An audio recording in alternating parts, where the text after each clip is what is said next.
The Cairo flats were designed in 1936 by a Melbourne architect called Overend. He'd been working in the UK with an English architect called Wells Coates, and they were developing quite experimental ideas for how to provide the maximum amenity in the minimum footprint, and they called this idea the minimum flat. The Cairo flats are listed on the Heritage Register as being historically significant. One of the first examples of serially arranged flats, so side by side and stacked on top of one another. Also for their so-called heroic use of cantilevered concrete in the balconies and the spiral staircase. I live here on my own. As soon as you walk in the door, you're greeted with an expanse of view onto the garden. The apartment does a number of things quite well. Firstly, they're north facing, so they're getting a lot of great natural light. But even though they're quite small, they do a couple of things that make them feel much bigger. Firstly, the really high 2.9 metre ceiling. When you look into the detail of the place, there's that cove junction between the walls and the ceiling. The sense of space is extended by not registering that hard line. So when I moved in, there was very little storage. I wanted to really respect the bones of this building because it was really well designed. I made a few minor modifications to the space. Bookshelves, wardrobe, bed, extra objects stuck in the room. They're all integrated into the wall. So the curtain's definitely a bit of a theatrical element.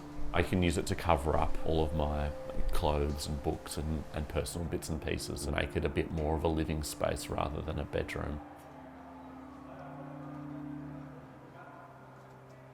I guess when you're designing a small space, you want to make sure that everything needs to be performing at least one, if not two or three functions. And the footrest that makes sitting in the corner and reading comfortably becomes something that I can stand on to reach higher storage elements.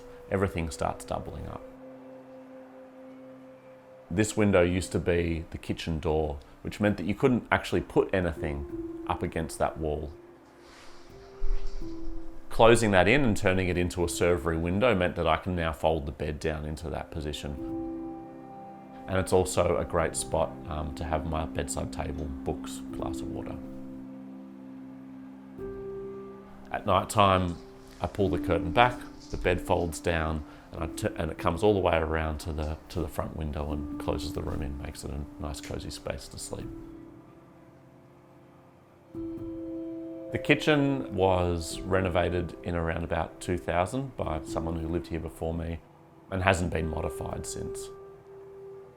Because the bathroom's so large, it kind of makes for the perfect space to have your laundry as well. So there's a washing machine in there.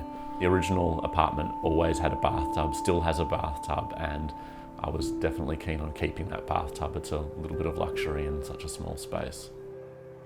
The challenge of living in a space this small is designing it in ways so that you can enjoy all of the things that a normal house would have. Somewhere to sleep, somewhere to eat, somewhere to study. If I have friends over for dinner, I take my desk, which doubles as my dining table, I pull it out into the middle of the room, bring a couple of the outside chairs in, and then I've got a dining setting.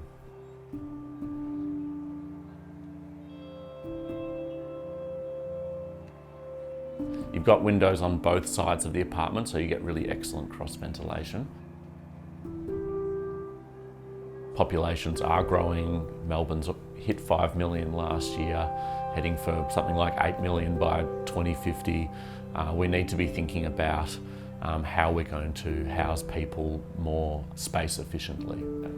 I think when you've got a really well-built building like the Cairo flats, the last thing you want to be doing, apart from its historical value, is knocking it down, because it's providing another kind of housing which doesn't really exist elsewhere, which really suits a certain kind of resident at a certain time in their lives.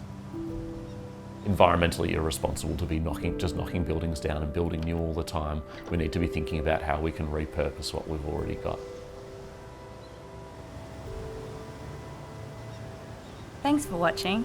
Subscribe to our Never Too Small channel by clicking on the logo and the notification bell to receive updates on our latest episode.